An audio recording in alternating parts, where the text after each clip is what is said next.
ನಂದಿನಿ, ಬೇಗ ತಿಂಡಿ ಕೊಡು, ನನಗೆ ಆಫೀಸಿಗೆ ಲೇಟ್ ಆಗ್ತಿದೆ. ಆಯ್ತ್ರಿ, 5 ನಿಮಿಷ ತಿಂಡಿ ಕೊಟ್ಬಿಡ್ತೀನಿ. ಅಷ್ಟ್ರಲ್ಲಿ ನೀವು ರೆಡಿಯಾಗಿ ಟೇಬಲ್ ಹತ್ರನಾದ್ರೂ ಬನ್ನಿ. ಅದು ಸರಿ, ನಿನ್ ಪ್ರೀತಿ ಮೈದ್ನಲ್ಲಿ ಎಲ್ಲೂ ಕಾಣಿಸ್ತಿಲ್ವಲ್ಲ? ಬೆಳಿಗ್ಗೆ ಹೇಳ್ತಿದ್ದ ಹಂಗೆ ನೀನ್ ಹಿಂದೆ ಮುಂದೆ ಸುತ್ತಾಡ್ತಿರ್ತಾನೆ, ಈಗ ನೋಡಿದ್ರೆ ಎಲ್ಲೂ ಕಾಣಿಸ್ತಿಲ್ಲ. ರಜತ್ ನಿಮ್ಗಿನ ಮೊದಲೇ ರೆಡಿಯಾಗಿ ಇಲ್ಲಿ ಕಿಚನಿಗೆ ಬಂದು ನನಗೆ ಹೆಲ್ಪ್ ಮಾಡ್ತಾ ಇದ್ದಾರೆ. ಇಲ್ಲಿ ಬಂದು ನೋಡಿ ನೀವು. ಅದಕ್ಕೆ ನಾನು ಈ ತಿಂಡಿನ ಟೇಬಲ್ ಮೇಲೆ ತಗೊಂಡೋಗಿರ್ತೀನಿ, ಬೇಗ ನೀವು ಬಂದ್ಬಿಡಿ, ಒಟ್ಟಿಗೆ ಕೂತ್ಕೊಂಡು ತಿಂಡಿ ತಿನ್ನೋಣ. ಸರಿ. ಅಣ್ಣ, ತಿಂಡಿ ರೆಡಿ. ಬಂದೆ ಬಂದೆ. ಈ ನನ್ನ ತಮ್ಮ ರಜತ್ ಅಂತೂ ನಂದಿನಿ ಹಿಂದೆ ಮುಂದೆನೆ ಸುತ್ತಾ ಇರ್ತಾನೆ. ಅವಳು ನನ್ನ ಹೆಂಡತಿ, ನನಗೆ ಅವಳ ಜೊತೆ ಟೈಮ್ ಸ್ಪೆಂಡ್ ಮಾಡೋಕ್ಕೆ ಅವಕಾಶ ಸಿಗಲ್ಲ. ಒಳ್ಳೆ ಹುಡುಗ. ರೀ, ಇವತ್ತು ನಿಮಗೆ ಇಷ್ಟ ಅಂತ ಪೂರಿ ಸಾಗು ಮಾಡಿದ್ದೀನಿ. ಪೂರಿ ಅಂತ ಗೊತ್ತಾಗ್ತಿದ್ದ ಹಾಗೆ ನನಗೆ ಸಖತ್ ಖುಷಿ ಆಯ್ತು. ಈಗ ಸರಿಯಾಗಿ ಬಾರಿಸ್ತಾ ಇರೋದೆ. ನಂದಿನಿ, ಬೆಳಿಗ್ಗೆ ಬೆಳಗ್ಗೆ ಎಣ್ಣೆ ತಿಂಡಿ ತಿನ್ನಕ್ಕೆ ನನಗೊಂಥರ ಆಗುತ್ತಮ್ಮ. ಆದಷ್ಟು ಪೂರಿನ ಕಡಿಮೆ ಮಾಡು. ಸುಮ್ನಿರಮ್ಮ, ಒಂದಿನ ತಿಂದರೆ ಏನಾಗಲ್ಲ, ಅಡ್ಜಸ್ಟ್ ಮಾಡ್ಕೊ. ಅಣ್ಣನಿಗಿನ ಪೂರಿ ಅಂದರೆ ನನಗೆ ತುಂಬ ಇಷ್ಟ. ಅದಕ್ಕೆ ಪೂರಿ ಮಾಡಿರೋದೇ ನನಗೋಸ್ಕರ. ಅದಕ್ಕೆ ಪ್ಲೀಸ್ ನೀವೇ ನನಗೆ ಪೂರಿ ತಿನ್ನಿಸಿ. ಅಲ್ಲೋ ರಜತ್, ಇಷ್ಟು ದೊಡ್ಡವನಾಗಿದ್ಯಾ, ಆಫೀಸಿಗೆ ಹೋಗ್ತಾ ಇದೀಯಾ, ಇನ್ನೂ ಚಿಕ್ಕ ಮಕ್ಕಳು ಆಡ್ದಂಗೆ ಆಡ್ತೀಯಲ್ಲ, ನೀನೇ ತಿನ್ಬಾರ್ದಾ? ಹೋಗ್ಲಿ ಬಿಡು, ನಾನೇ ನಿನಗೆ ತಿನ್ನಿಸ್ತೀನಿ, ಬಾ. ಬೇಡಮ್ಮ, ನೀನು ಇಡೀ ಇಡೀ ಪೂರಿನೇ ಬಾಯಿಗೆ ತುರುಕ್ತೀಯ. ನನಗೆ ಅದಕ್ಕೇನೆ ತಿನ್ನಿಸ್ಲಿ, ಅದಕ್ಕೆ ಚೆನ್ನಾಗಿ ತಿನ್ನಿಸ್ತಾರೆ. ಸರಿ, ಆಯ್ತಾಯ್ತು, ನಾನೇ ತಿನ್ನಿಸ್ತೀನಿ, ಆಯ್ತಾ? ಥ್ಯಾಂಕ್ಸ್ ಅದಕ್ಕೆ. ದೇವ್ರೇ, ಈ ರಜತ್ ಅಂತೂ ನಂದಿನಿ ತಲೆ ಮೇಲೆ ಕುತ್ಕೊಂಡು ಬಿಟ್ಟಿದ್ದಾನೆ. ನೋಡು, ಅವನಿಗೆ ತಿಂಡಿನೂ ಅವಳೇ ತಿನ್ನಿಸ್ಬೇಕಾಗಿದೆ. ರಜತ್, ಬೇಗ ಬೇಗ ತಿಂಡಿ ಮುಗಿಸ್ ಬಾ, ಆಫೀಸಿಗೆ ಲೇಟ್ ಆಗುತ್ತೆ. ಆಯ್ತಣ್ಣ, ಬಂದೆ. ಇಬ್ರು ಬೇಗ ತಿಂಡಿ ಮುಗಿಸಿ ಆಫೀಸಿಗೆ ಹೋಗ್ತಾರೆ. ನಂದಿನಿ, ರಜತ್ಗೆ ನೀನು ಬಹಳ ಸಲಿಗೆ ಕೊಟ್ಟಿದ್ಯಾ. ಅವನಂತೂ ನಿನ್ ತಲೆ ಮೇಲೆ ಕೂತ್ಕೊಂಡು ಬಿಟ್ಟಿದ್ದಾನೆ. ಇಷ್ಟೆಲ್ಲ ಮುದ್ದು ಮಾಡೋದು ಒಳ್ಳೇದಲ್ಲಮ್ಮ. ನೋಡು, ಮನೇಲಿ ಅವನಿಗೆ ನಿನ್ನನ್ನು ಬಿಟ್ಟು ಬೇರೆ ಯಾರು ಕಾಣಿಸೋದೇ ಇಲ್ಲ, ಎಲ್ಲದಕ್ಕೂ ನೀನೇ ಬೇಕು. ನಾನು ಬೇಡ ಆಗಿದ್ದೀನಿ ಅವನಿಗೆ. ಹೋಗ್ಲಿ ಬಿಡಿ ಅತ್ತೆ, ಇದರಿಂದ ನನಗೇನು ತೊಂದರೆನೂ ಇಲ್ಲ, ಬೇಜಾರು ಇಲ್ಲ. ರಜತ್ ಎಷ್ಟೇ ಅಂದ್ರೂ ಮನೇಲಿ ಎಲ್ಲರಿಗೇನೋ ಚಿಕ್ಕವರಲ್ವಾ, ಹಾಗಾಗಿ ಸ್ವಲ್ಪ ಮುದ್ದು ಜಾಸ್ತಿ ಆಗಿದೆ. ಇರ್ಲಿ ಬಿಡಿ. ಏನಿನ್ ಸ್ವಲ್ಪ ಸಮಯದಲ್ಲಿ ಅವರಿಗೆ ಮದುವೆ ಆಯಿತು ಅಂದರೆ ಆಮೇಲೆ ಹೆಂಡತಿ ಮಾತೇ ಕೇಳ್ತಾರೆ. ಆವಾಗ ನಾನು ಅವ್ರಿಗೆ ಎಲ್ಲಿ ಕಾಣಿಸ್ತೀನಿ ಹೇಳಿ? ನೀನು ಹೇಳೋದು ನಿಜಾನೇ ಬಿಡಮ್ಮ. ಹೋಗ್ಲಿ ಬಿಡು, ಎಲ್ಲರೂ ನಿನ್ನ ಗಂಡ ವಿನಯ್ ಥರ ಇರ್ತಾರ. ಅವ್ನು ನೋಡು, ಅವನಿಗೆ ಆಫೀಸು ಕೆಲಸ ಬಿಟ್ಟರೆ ಬೇರೆ ಏನೂ ಕಾಣಿಸೋದೇ ಇಲ್ಲ. ಹಾಗೇನಿಲ್ಲ ಅತ್ತೆ, ಅವ್ರಿಗೆ ಪಾಪ ಕೆಲಸ ಸ್ವಲ್ಪ ಜಾಸ್ತಿನೇ ಅಲ್ವಾ, ಏನು ಮಾಡೋಕ್ಕಾಗತ್ತೆ. ಅವ್ರು ಬ್ಯುಸಿ ಇರ್ತಾರೆ ಅಂತ ನನಗೇನು ಸಮಸ್ಯೆ ಇಲ್ಲ, ಬೇಜಾರಿಲ್ಲ. ಕೆಲಸ ಅಂದಮೇಲೆ ಮಾಡಲೇಬೇಕಲ್ವಾ. ಪಾಪ ಅವರೂ ಅದರಲ್ಲೂ ಬಿಡುವು ಮಾಡಿಕೊಂಡು ನನ್ನ ಹತ್ರ ಮಾತಾಡೋಕ್ಕೆ, ಟೈಮ್ ಸ್ಪೆಂಡ್ ಮಾಡೋಕ್ಕೆ ಟ್ರೈ ಮಾಡ್ತಾರೆ. ಆದರೆ ಆ ಸಮಯದಲ್ಲಿ ನಾನು ಇನ್ಯಾವುದೋ ಕೆಲಸಗಳಲ್ಲಿ ಬ್ಯುಸಿ ಆಗಿರ್ತೀನಿ. ಈ ಥರನೇ ಆಗತ್ತೆ, ಏನು ಮಾಡೋದು. ನಂದಿನಿ, ನೀನು ಭಾಳ ಪಾಪದೋಳಮ್ಮ, ನಿನಗೆ ಏನೂ ಗೊತ್ತಾಗಲ್ಲ. ಎಲ್ಲದನ್ನು ನಿನ್ನ ತಲೆ ಮೇಲೆ ಹಾಕೋತೀಯ. ಹೋಗ್ತಾ ಹೋಗ್ತಾ ಎಲ್ಲ ಅರ್ಥ ಆಗುತ್ತೆ ಬಿಡು. ಸರಿ, ಆಯ್ತತೆ, ಈಗ ಅದೆಲ್ಲ ಬಿಡಿ. ನೀವು ಮಾತ್ರೆ ತಗೊಳ್ಳೋ ಟೈಮ್ ಆಯಿತು, ಬನ್ನಿ, ನಾನು ನಿಮಗೆ ಮಾತ್ರೆ ಕೊಡ್ತೀನಿ. ನಂದಿನಿ ಅತ್ತೆಗೆ ಮಾತ್ರೆ ಕೊಡ್ತಾಳೆ. ಆಮೇಲೆ ತನ್ನ ಮನೆ ಕೆಲಸದಲ್ಲಿ ಬ್ಯುಸಿ ಆಗ್ತಾಳೆ. ಸ್ವಲ್ಪ ಹೊತ್ತಾದ್ಮೇಲೆ ನಂದಿನಿಗೆ ರಜತ್ ಕಾಲ್ ಬರುತ್ತೆ. ಹಲೋ ಅತ್ಗೆ, ಏನು ಮಾಡ್ತಿದ್ದೀರಾ? ಇಷ್ಟೊತ್ತಲ್ಲಿ ಇನ್ನೇನು ಮಾಡ್ತಿರ್ತೀನಿ, ಕಿಚನಲ್ಲಿ ಅಡುಗೆ ಕೆಲಸ ಮಾಡ್ತಾ ಇದ್ದೇನೆ. ಮತ್ತೆ ರಜತ್, ಏನು ಇಷ್ಟೊತ್ತಲ್ಲಿ ಫೋನ್ ಮಾಡಿಬಿಟ್ಟಿದ್ದೀರಾ? ಯಾಕೆ, ಏನಾದರೂ ಕೆಲಸ ಇತ್ತಾ? ಅದು ಅದಕ್ಕೆ ಶ್ವೇತಾ ಇದ್ದಾಳಲ್ಲ, ಅವಳನ್ನ ಇವತ್ತು ಶಾಪಿಂಗಿಗೆ ಕರ್ಕೊಂಡು ಹೋಗ್ಬೇಕಿತ್ತು. ನನಗೆ ಹುಡುಗಿರ ಹತ್ರ ಅಷ್ಟೊಂದು ಮಾತಾಡಿ ಅಭ್ಯಾಸ ಇಲ್ಲ. ನಂಗೆ ಏನು ಮಾತಾಡಬೇಕು ಅಂತಲೇ ಗೊತ್ತಾಗಲ್ಲ. ಅದಕ್ಕೆ ನೀವು ನನ್ನ ಜೊತೆ ಬರ್ತೀರಾ? ಖುಷಿ ದೇವ್ರೆ, ರಜತ್, ನಿಮಗೆ ಏನಂತ ಹೇಳಿ? ಶ್ವೇತಾ ಏನು ಬೇರೆನಾ? ನಿಮ್ಮ ಗರ್ಲ್ ಫ್ರೆಂಡ್ ಅಲ್ವಾ? ಇನ್ನೇನು ಸ್ವಲ್ಪ ಸಮಯದಲ್ಲಿ ಇಬ್ಬರದ್ದು ಮದುವೆನೇ ಆಗೋಗುತ್ತೆ. ಅಂಥದ್ರಲ್ಲಿ ಅವ್ರ ಜೊತೆ ಏನು ಮಾತಾಡಬೇಕು ಅಂತ ಗೊತ್ತಾಗಲ್ಲ. ಶಾಪಿಂಗಿಗೆ ನೀವು ನನ್ನ ಜೊತೆ ಬನ್ನಿ ಅಂತ ಕರಿತಾ ಇದ್ದೀರಲ್ಲ, ನಾನು ಏನು ಹೇಳಿ? ನನಗಂತೂ ಶ್ವೇತನ್ನು ನೀವು ಹೇಗೆ ಇಷ್ಟಪಟ್ರಿ, ಅವಳ ಹತ್ರ ಅದನ್ನು ಹೇಗೆ ಹೇಳ್ಕೊಂಡ್ರಿ ಅನ್ನೋದೇ ನಂಬಕ್ಕಾಗಲ್ಲ ನೀವು ಆಡೋದು ನೋಡಿದ್ರೆ. ಅದಕ್ಕೆ ನಾನೇನು ಅವಳನ್ನ ಇಷ್ಟಪಟ್ಟು ಅವಳು ಹಿಂದೆ ಹೋಗಿರಲಿಲ್ಲ. ಅವಳೇ ನನ್ನನ್ನು ಇಷ್ಟಪಟ್ಟು ಬಂದಿದ್ದು. ಅವಳೇ ಮೊದಲು ನನಗೆ ಪ್ರಪೋಸ್ ಮಾಡಿದ್ದು, ಗೊತ್ತಾ? ಅವಳು ನನಗೆ ಪ್ರಪೋಸ್ ಮಾಡಿದಾಗ ನನಗಂತೂ ಮೈಯೆಲ್ಲ ನಡ್ಗೋಕ್ಕೆ ಶುರುವಾಗ್ಬಿಟ್ಟಿತ್ತು, ಪೂರ್ತಿ ಬೆವ್ತು ಹೋಗ್ಬಿಟ್ಟಿದೆ, ಗೊತ್ತಾ? ಅದಕ್ಕೆ ಅದೆಲ್ಲ ಬಿಡಿ. ಅದಕ್ಕೆ ಪ್ಲೀಸ್ ಅದಕ್ಕೆ ನಮ್ಮ ಜೊತೆ ಬನ್ನಿ ಶಾಪಿಂಗಿಗೆ. ಇಲ್ಲಪ್ಪ, ಇಲ್ಲ, ನನಗೆ ಮನೇಲಿ ತುಂಬ ಕೆಲಸ ಇದೆ. ನೀವಿಬ್ಬರು ಶಾಪಿಂಗಿಗೆ ಹೋಗಿ. ಅಷ್ಟಕ್ಕೂ ಇಬ್ಬರು ಪ್ರೇಮಿಗಳ ಮಧ್ಯೆ ಅಡ್ಡಿ ಆಗಕ್ಕೆ ನನಗಿಷ್ಟ ಇಲ್ಲಪ್ಪ. ಅಯ್ಯೋ, ಹಾಗೆಲ್ಲ ಏನೂ ಇಲ್ಲ ಅದಕ್ಕೆ. ನೀವು ಬಂದ್ರೇ ನನಗೊಂದು ಸ್ವಲ್ಪ ಟೆನ್ಷನ್ ಕಡಿಮೆ ಆಗುತ್ತೆ, ಫ್ರೀ ಆಗಿರ್ತೀನಿ, ಗೊತ್ತಾ? ಬನ್ನಿ ಅದಕ್ಕೆ ಪ್ಲೀಸ್. ಮನೆ ಕೆಲಸ ಆಮೇಲೆ ಮಾಡ್ಕೊಳ್ಳಿ. ಸರಿ ಸರಿ, ಆಯಿತು ರಜತ್, ಬರ್ತೀನಿ. ನಾನು ಇನ್ನೊಂದು ಅವರ್ ನಂತರ ಸಿಟಿ ಮಾಲ್ ಹತ್ರ ಬಂದ್ಬಿಡ್ತೀನಿ, ಸರಿನಾ? ಸರಿ ಅದಕ್ಕೆ, ಥ್ಯಾಂಕ್ ಯು. ನಾನು ಈಗಲೇ ಹೋಗಿ ಅಣ್ಣನಿಗೆ ಹೇಳಿಬಿಟ್ಟು ಆಫೀಸಿಂದ ಹೊರಡ್ತೀನಿ. ರಜತ್ ಕಾಲ್ ಕಟ್ ಮಾಡಿ ಸೀದಾ ಅಣ್ಣ ವಿನಯ್ ಕ್ಯಾಬಿನಿಗೆ ಬರ್ತಾನೆ. ಅಣ್ಣ, ನಿನ್ನ ಹತ್ರ ಸ್ವಲ್ಪ ಮಾತಾಡಬೇಕಿತ್ತು. ಸರಿ, ಮಾತಾಡುವಂತೆ ಮೊದಲು ನಾನು ಹೇಳೋದನ್ನು ಕೇಳು. ರಜತ್, ನಾನು ನಿಮ್ಮ ಅದಕ್ಕೆ ಇಬ್ಬರು ಹೊರಗಡೆ ಎಲ್ಲ ಹೋಗಿ ಸುತ್ತಾಡಿ ತುಂಬ ಸಮಯ ಆಗಿದೆ ಕಣೋ. ಅವಳ ಜೊತೆ ಟೈಮ್ ಸ್ಪೆಂಡೇ ಮಾಡಿಲ್ವೇನೋ ಅನ್ನೋ ಥರ ಅನ್ನಿಸ್ತಿದೆ. ಅದಕ್ಕೆ ಇವತ್ತು ಇಬ್ಬರಿಗೂ ನಾನು ಮೂವಿ ಟಿಕೆಟ್ ತೊಗೊಂಡಿದ್ದೀನಿ. ಹಾಗಾಗಿ ನಾನು ಅವಳನ್ನ ಪಿಕ್ ಮಾಡೋಕ್ಕೆ ಹೋಗ್ತಾ ಇದ್ದೀನಿ ಇವಾಗ. ಸ್ವಲ್ಪ ಆಫೀಸ್ ಕೆಲಸ ಎಲ್ಲ ನೀನು ನೋಡ್ಕೊಂಬಿಡು ಆಯಿತಾ? ಓಯ್ ಓಯ್ ಅಣ್ಣ, ಒಂದು ನಿಮಿಷ. ಏನು ಕಂಟಿನ್ಯೂಸ್ ಆಗಿ ನಿಂದೆ ಹೇಳ್ತಾ ಹೊರಟ್ಬಿಟ್ಟಿದೆಯಲ್ಲ. ನೋಡೋಣ, ಅತ್ತಿಗೆ ಇವತ್ತು ನಿನ್ನ ಜೊತೆ ಎಲ್ಲೂ ಬರಲ್ಲ. ಬರಲ್ಲ? ಯಾಕೆ? ಯಾಕಂದ್ರೆ ಅತ್ತಿಗೆ ಇವತ್ತು ನನ್ನ ಜೊತೆ ಶಾಪಿಂಗಿಗೆ ಬರ್ತಾ ಇದ್ದಾರೆ. ನಾನು ಮೊದಲೇ ಅತ್ತಿಗೆಗೆ ಹೇಳ್ಬಿಟ್ಟಿದ್ದೀನಿ. ಅತ್ತಿಗೆ ಇಷ್ಟೊತ್ತಿಗಾಗಲೇ ಮನೆಯಿಂದ ಹೊರಟಿರ್ಬೋದೇನೋ. ಇದನ್ನು ಹೇಳಕ್ಕೆ ಅಂತಾನೆ ನಾನು ನಿನ್ನ ಹತ್ರ ಬಂದಿದ್ದು. ಸಾರಿ ಅಣ್ಣ, ಇವತ್ತು ನಿನ್ನ ಪ್ಲ್ಯಾನ್ನ ಕ್ಯಾನ್ಸಲ್ ಮಾಡಬೇಕಾಗುತ್ತೆ. ಏನು? ನಾನು ನನ್ನ ಪ್ಲ್ಯಾನ್ನ ಕ್ಯಾನ್ಸಲ್ ಮಾಡಬೇಕಾ? ಇದು ಒಳ್ಳೆ ಕತೆ ಆಯ್ತಲ್ಲೋ. ನೀನು ನನಗೆ ಒಂದು ವಿಷಯ ಹೇಳು. ನಂದಿನಿ ನನ್ನ ಹೆಂಡ್ತಿನ ನಿನ್ನ ಹೆಂಡ್ತಿನ? ಯಾವಾಗ ನೋಡಿದ್ರು ನೀನೇ ಅವಳಿನ ಸುತ್ತಾಡ್ತಿರ್ತೀಯ, ಅಂಟ್ಕೊಂಡಿರ್ತೀಯ. ನನಗೆ ಅವಳ ಜೊತೆ ಇರೋಕ್ಕೆ ಅವಕಾಶ ಸಿಗುತ್ತೋ ಇಲ್ವೋ? ನನಗೇನಾದರೂ ಹಕ್ಕು ಇದೆಯೋ ಇಲ್ವೋ? ಅಣ್ಣ, ನಂದಿನಿ ಅತ್ತಿಗೆ ನಿನ್ನ ಹೆಂಡ್ತಿನೇ. ಆದರೆ ಎಲ್ಲದಕ್ಕಿಂತ ಮೊದಲು ಅವರು ನನ್ನ ಅತ್ತಿಗೆ ಮೇಲೆ ಮೊದಲು ನನಗೆ ಹಕ್ಕಿರೋದು. ಅವರು ನನ್ನ ಮಾತನ್ನು ತುಂಬ ಕೇಳ್ತಾರೆ. ಅಣ್ಣ, ನೀನು ಆಫೀಸಲ್ಲಿರೋ ಅತ್ತಿಗೆನೂ ಇನ್ನೇನು ಹೊರಟು ಬಿಟ್ಟಿರ್ತಾರೆ. ಅವ್ರು ಹೇಳಿದ ಜಾಗಕ್ಕೆ ಬಂದುಬಿಟ್ಟಿರ್ತಾರೆ. ಲೇಟ್ ಆಗುತ್ತಣ್ಣ, ನಾನು ನೀನು ಹೊರಡ್ತೀನಿ. ಬಾಯ್ ರಜತ್, ನನಗೆ ಇರಿಟೇಟ್ ಮಾಡ್ತಾ ಇದೀಯಾ ನೀನು. ನಂದಿನಿ, ರಜತ್ ಮತ್ತೆ ಶ್ವೇತಾ 3 ಜನ ಮಾಲ್ನಲ್ಲಿ ಚೆನ್ನಾಗಿ ಸುತ್ತಾಡ್ತಾರೆ, ಶಾಪಿಂಗ್ ಮಾಡ್ತಾರೆ. ಶಾಪಿಂಗ್ ಎಲ್ಲ ಮುಗಿದ್ಮೇಲೆ ರಜತ್ ಮತ್ತೆ ನಂದಿನಿ ಇಬ್ರು ಮನೆಗೆ ಬರ್ತಾರೆ. ಅಷ್ಟೊತ್ತಿಗೆ ವಿನಯ್ ಕೂಡ ಆಫೀಸಿಂದ ಮನೆಗೆ ಬಂದಿರ್ತಾನೆ. ನಂದಿನಿ, ಎಷ್ಟು ಲೇಟ್ ಮಾಡಿದ್ರಿ?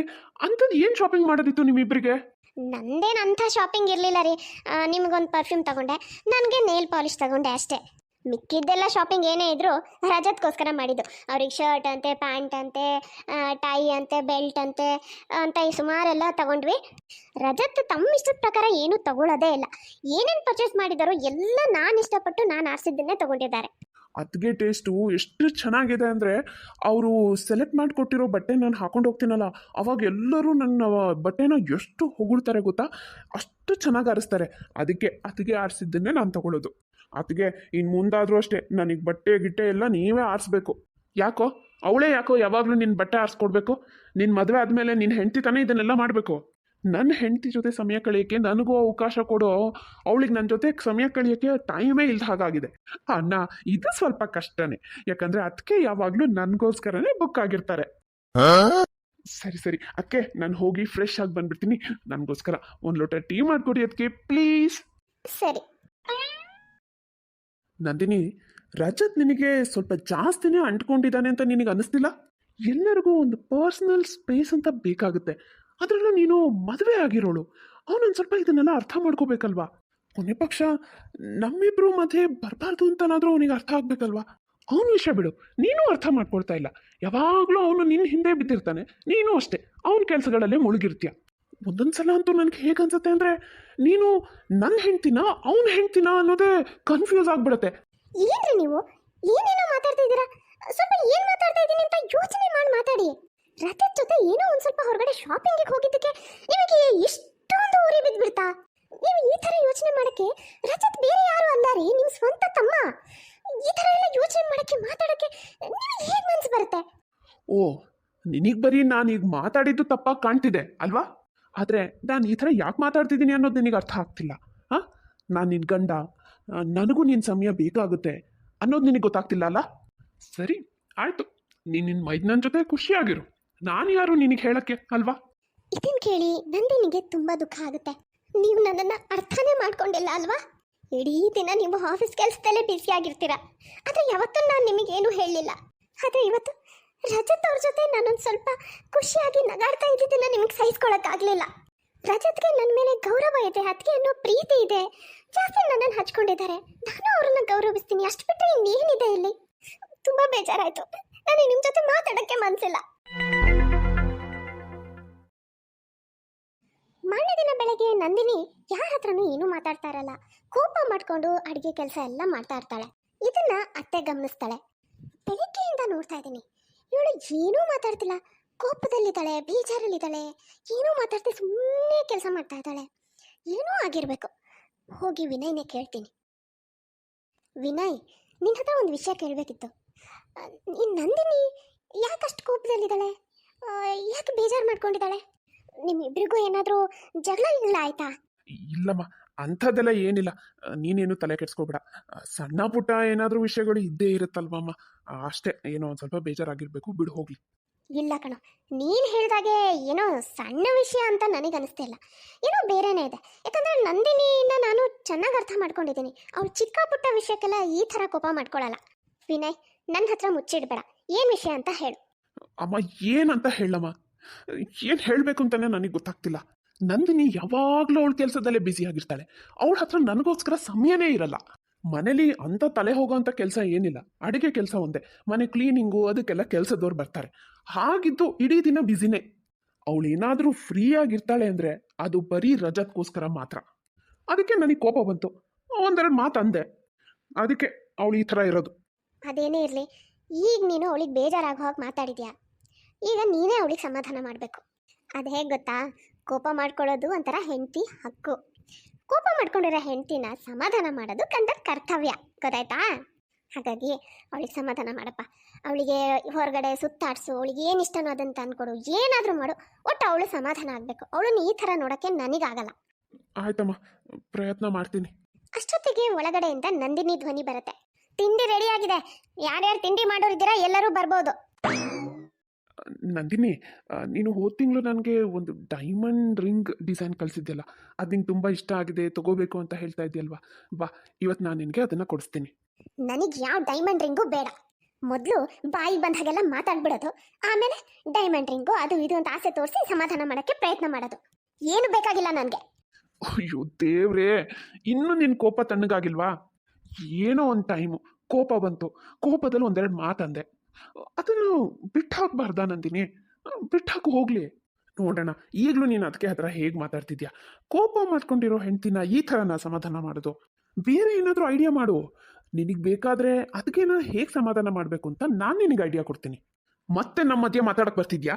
ಇವಳು ನಿನ್ನ ಹೆಂಡ್ತಿನ, ನನ್ನ ಹೆಂಡ್ತಿನ ಹೇಗೆ ಸಮಾಧಾನ ಮಾಡಬೇಕು ಅಂತ ನನಗೆ ಗೊತ್ತು, ನಾನು ಮಾಡ್ತೀನಿ. ನಿನ್ನ ಅಡ್ವೈಸ್ ಅವಶ್ಯಕತೆ ನನಗಿಲ್ಲ. ನಿನ್ನ ಪಾಡಿ ನಿನ್ನ ತಿಂಡಿ ತಿಂದು ರೆಡಿಯಾಗಿ ಆಫೀಸಿಗೆ ನಡಿ. ಯಾವಾಗ ನೋಡು ಆಫೀಸಿಗೆ ಹೋಗು ಅಂತ ಆಫೀಸಿಗೆ ಓಡಿಸೋದ್ರಲ್ಲೇ ಇರ್ತೀಯ. ಆಯ್ತು ಬಿಡು, ಹೊರಡ್ತೀನಿ. ಆದರೆ ನೋಡೋಣ, ನನ್ನ ಅತ್ತಿಗೆಗೆ ಏನಾದರೂ ತೊಂದರೆ, ಅವ್ರಿಗೆ ಬೇಜಾರಾಗೋ ಹಾಗೆ ನಡ್ಕೊಂಡ್ರೆ ನನ್ನಷ್ಟು ಕೆಟ್ಟೋನು ಯಾರೂ ಇರಲ್ಲ. ಓ ಹೌದಾ? ಇಷ್ಟು ಹೇಳಿದ್ರು ಮತ್ತೆ ಹೀಗೆ ಮಾತಾಡ್ತಿದ್ಯಲ್ಲ, ನಡೀತೀಯೋ ಇಲ್ಲೋ ಇಲ್ಲಿಂದ? ನನ್ನ ಹೆಂಡತಿ ವಿಷಯ ನಾನು ನೋಡ್ಕೋತೀನಿ. ಅದಕ್ಕೆ ಅಣ್ಣ ಏನಾದರೂ ನಿಮಗೆ ಬೇಜಾರಾಗೋ ಹಾಗೆ ನಡ್ಕೊಂಡ್ರೆ ನೀವು ತಕ್ಷಣ ನನಗೊಂದು ಫೋನ್ ಮಾಡಿ, ನಾನು ಇಮಿಡಿಯೇಟ್ ಆಫೀಸಿಂದ ಬಂದುಬಿಡ್ತೀನಿ. ಇಲ್ಲ, ನೀವು ಮನೆ ಇರೋದೇ ಬೇಡ, ನೀವು ನನ್ನ ಜೊತೆ ಆಫೀಸಿಗೆ ಬಂದುಬಿಡಿ. ರಜತ್, ನೀನೇನೀಗ ಆಫೀಸಿಗೆ ಹೊರಡ್ತೀಯೋ ಇಲ್ಲ ನಿನಗೆ ಕ್ಲಾಸ್ ತಗೊಳ್ಳೋ? ನೀವು ಹೊರಡ್ತೀನಿ ಬಿಡೋಣ, ಯಾಕಷ್ಟು ಕೋಪ ಮಾಡ್ಕೋತೀಯಾ? ವಿನಯ್ ಹೆಂಡತಿನ ಹೇಗೆ ಸಮಾಧಾನ ಮಾಡೋದು ಅಂತ ಯೋಚನೆ ಮಾಡ್ತಾ ಕೂತ್ಕೋತಾನೆ. ಇವಳನ್ನು ಹೇಗೆ ಸಮಾಧಾನ ಮಾಡೋದು ಒಂದು ಗೊತ್ತಾಗ್ತಾ ಇಲ್ವಲ್ಲ. ಹಾಂ, ಐಡಿಯಾ. ನನ್ನ ಕಾಲೇಜ್ ಫ್ರೆಂಡ್ ಅನಿತಾಗೆ ಫೋನ್ ಮಾಡಿದ್ರೆ ಏನಾದರೂ ಐಡಿಯಾ ಕೊಡ್ಬೋದು. ಒಬ್ಳು ಹುಡುಗಿನೇ ಇನ್ನೊಬ್ಳು ಹುಡುಗಿನ ಅರ್ಥ ಮಾಡ್ಕೊಳಕ್ಕೆ ಸಾಧ್ಯ. ಹೌದು, ಅನಿತಾಂಗೆ ಫೋನ್ ಮಾಡ್ತೀನಿ. ಹಲೋ ಅನಿತಾ, ಹೇಗಿದ್ಯಾ? ನಾನು ಸೂಪರ್ ಆಗಿದ್ದೀನಿ. ಮತ್ತೇನು ವಿನಯ್, ಏನು ಸಮಾಚಾರ? ನೀನು ಹೇಗಿದ್ಯಾ? ನೀನೀಗ ನಿನ್ನ ಫ್ಯಾಮಿಲಿ ಬಿಸ್ನೆಸ್ನೇ ನೋಡ್ಕೊಳ್ತಾ ಇದೆಯಂತೆ, ಹೌದಾ? ಹೌದು ಅನಿತಾ, MBA ಮಾಡಾದ್ಮೇಲೆ ಕಂಪ್ನಿಲೇ ಕೆಲಸ ಮಾಡ್ತಿದ್ದೆ. ಆದರೆ ಅಪ್ಪನಿಗೆ ಅವಾಗವಾಗ ಹುಷಾರಿರ್ತಾ ಇರಲಿಲ್ಲ. ಮತ್ತು ನಮ್ಮದು ಈ ಬಿಸ್ನೆಸ್ನ ಯಾರು ನೋಡ್ಕೊಳ್ತಾರೆ? ರಜತ್ ಕೂಡ ಚಿಕ್ಕವನೇ ಇದ್ದ ಆವಾಗ. ಹಾಗಾಗಿ ಕೆಲಸ ಬಿಟ್ಬಿಟ್ಟು ನಮ್ಮ ಬಿಸ್ನೆಸ್ನೇ ನೋಡ್ಕೊಳ್ಳೋಕೆ ಶುರು ಮಾಡಿದೆ. ಸೂಪರ್ ಅಲ್ವಾ? ಯಾರ್ದು ಅಂಡರಲ್ಲಿ ಕೆಲಸ ಮಾಡೋದಿಲ್ಲ, ನೀನೀಗ ನೀನೇ ಬಾಸ್ ಆಗಿರ್ತೀಯಾ. ಸೂಪರ್ ಬಿಡು. ಅದೇನೋ ನಿಜಾನೇ. ಆದರೆ ಒಂದೇ ಒಂದು ಪ್ರಾಬ್ಲಮ್ ಏನಂದರೆ, ನಾನು ನನ್ನ ಬಿಸ್ನೆಸ್ ನೋಡ್ಕೊಳ್ಳೋದ್ರಲ್ಲಿ ಎಷ್ಟು ಬ್ಯುಸಿ ಆಗಿಬಿಟ್ಟಿದ್ದೀನಿ ಅಂದರೆ, ಮನೇಲಿ ನನ್ನ ಹೆಂಡತಿಗೆ ನಾನು ಸಮಯ ಕೊಡೋಕ್ಕೆ ಆಗ್ತಾ ಇಲ್ಲ. ನನ್ನ ಮದುವೆ ಆಗಿ 1 ವರ್ಷದ ಮೇಲಾಗ್ತಾ ಬಂತು.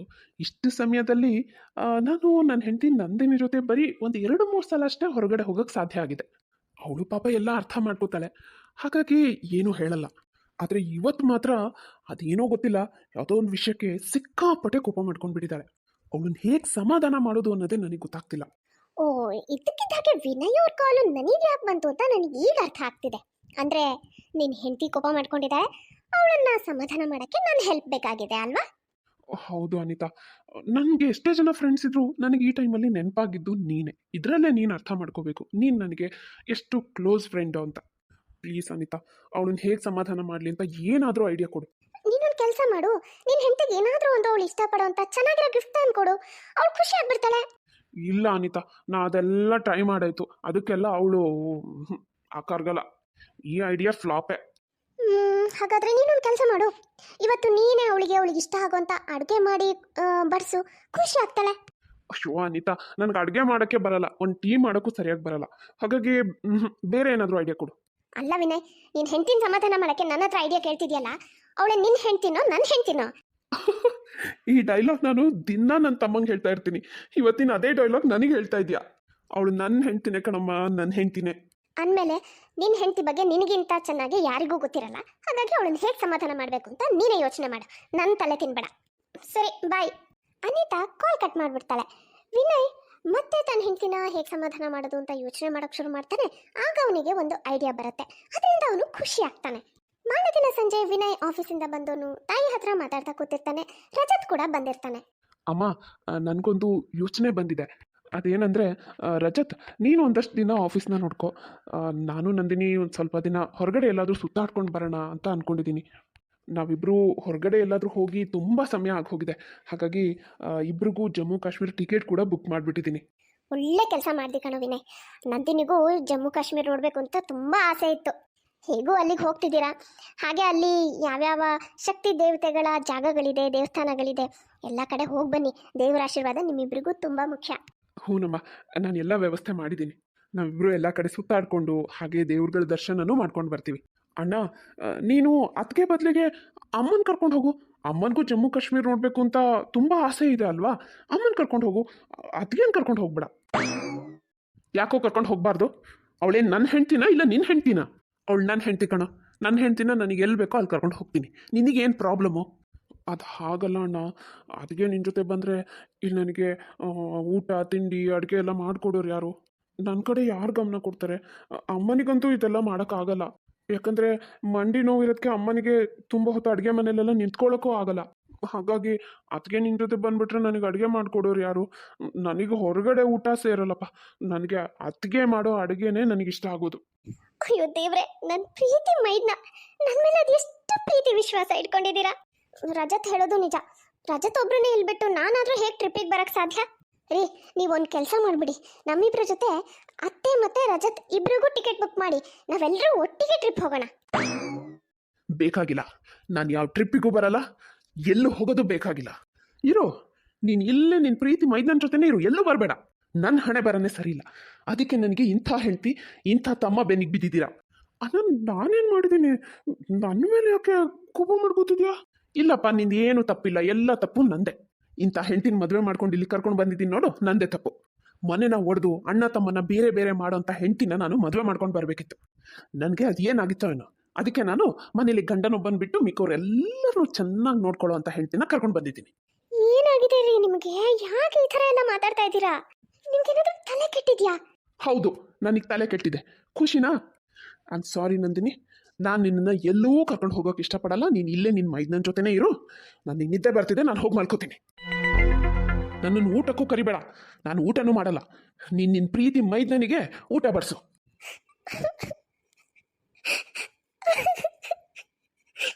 ನಂದಿನಿ, ಆಳ್ಬೇಡಮ್ಮ, ಆಳ್ಬೇಡ. ನೀನು ಒಂದು ಸ್ವಲ್ಪ ಅರ್ಥ ಮಾಡ್ಕೋಬೇಕು. ಅಂದರೆ ಅತ್ತೆ, ನಂದೇ ತಪ್ಪು ಅಂತ ನಿಮಗೂ ಅನ್ಸುತ್ತಾ? ನಾನು ಈ ಮನೇಲಿ ಎಲ್ಲರ ಜೊತೆ ಪ್ರೀತಿಯಿಂದ ಇರಬೇಕು ಅಂತ ಆಸೆಪಟ್ಟೆ. ಎಲ್ಲರನ್ನೂ ಅರ್ಥ ಮಾಡ್ಕೊಳ್ಳೋಕೆ, ಎಲ್ಲರನ್ನೂ ಚೆನ್ನಾಗಿ ನೋಡ್ಕೊಳ್ಳೋಕೆ ಪ್ರಯತ್ನ ಪಡ್ತೀನಿ. ಇದರಲ್ಲಿ ನನ್ನ ತಪ್ಪು ಏನಿದೆ?